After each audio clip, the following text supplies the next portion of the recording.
हिंजिली यह सत कि जे नवीन बाबू हारुचंती जहाँ सूचना संभावना सूचना तल स्तर कर्मकर्ता मान दौरान नवीन बाबूंकर जो मार्जिन थिला 50,000 60,000 एथर केते हबो बोली बीजेडी आकलन करछि कि हिंजिली रे से सरप्राइज टा प्रकाश करना जदि यह सत नुह ऑफिसर्स माने लोक मानू जे हाथ गुड़ जोड़ी कर्मकर्ता मान हाथ लोक कहते जे यही थरटा गोटे थर दे नवीन बाबू से लोक पचार एथरटा कहीं आम देबू आमर तो किसी कम हो पारुनी ना एथर गोटे थर दे मुख्यमंत्री आमर अवस्था खराब हो आम जिला शासन प्रशासन अच्छु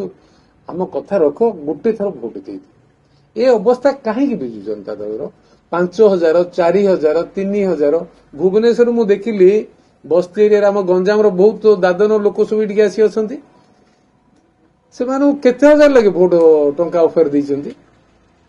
से सूचना दौना आमको जदि विजु जनता दल गोटे स्वच्छ निर्मल उज्जवल तथा लोकंकर दल एते टंका खर्च कर आवश्यकता कौन पड़ुची भायोलेंस कहीं कर हिंसा आमे से माने आमको आरोप दौचु जे आमे भायोलेंस करूँ जितेबाला मते 13 तारिख दिन अटैक है भायोलेंस किए करथिला सीसीटीवी फुटेज तो क्लियर अच्छे बीजेपी बीजेडी वाला कौन जानी पारु ना बीजेपी वाला करचंती कि बीजेडी वाला प्रयोजित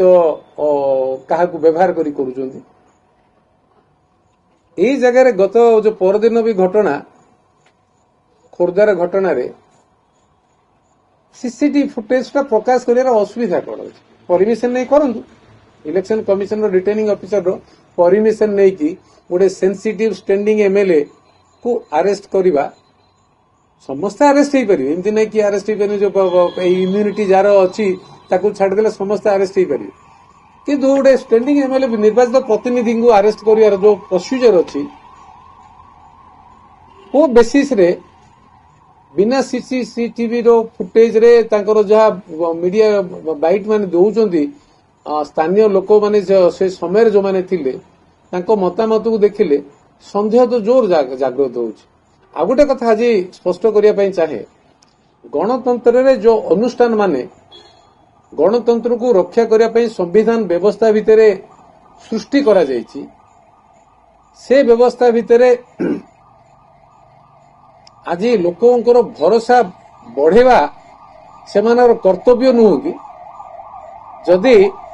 पुलिस उपरे एते प्रश्न उठुची मु जानी ओडिशा रे डीजीपी को एडहॉक रे कहीं रखा जायछि रेगुलर पोस्टिंग कहीं करेले सरकार जेतेबेले ओडिशा रो डीजी को रिटायरमेंट हैला नुआ पोस्टिंग हैला सेतेबेले अरुण षडंगी जने दक्ष सचोट ऑफिसर हिसाब से सारा ओडिशा रे परिचित तांको को एडहॉक पोस्टिंग कहीं दिगला बड़ प्रश्न से तांको जदि रेगुलर पोस्टिंग दिया जाता निश्चय से निरपेक्ष भाव आहरी बड़ कड़ा कार्यक्रम करि पारि थांते एबे भी करूचंदी किंतु तांको को लगाम रखिला भलिया एडहॉक रे पोस्ट रखियार कारण कौन एक द्वितीय रे लोकंकर जो आक्रोश विभिन्न जिले रे सीनियर ऑफिसर्स माने हो जूनियर ऑफिसर किछि सबु ऑफिसर नुहंती सबु एसपी नुहंती सबु कलेक्टर नुहंती सबु पुलिस ऑफिसर नुहंती किंतु किछि गोटे सेक्शन लोक पुलिस फोर्स टाकू बदनाम करछथि ए कथा डीजीपी भी निजे जानंतु मोर अनुरोध जे जेहेतु डीजीपी जने ऑनेस्ट तांकर ऑफिसर्स भी किछि ऑनेस्ट अछंती ओडिसा रो पुलिस रो छवि को स्वच्छ निर्मल निरपेक्ष करवा कर्तव्य भी आम समस्तंकर राज्य डीजीपी आकु आधार कले जो जो निर्वाचन समय रे जो इश्यूज उठुची से इश्यू को भलरे जदि तर्जमा करा जिवो ତାହିଁରେ ଲୋକଙ୍କର ଆକ୍ରୋଶ ଆସୁଛି ଯୋଉ ତାକୁ ନିରପେକ୍ଷ ଭାବେ କରିବା କଣ ଖରାପ କଣ ଅଛି?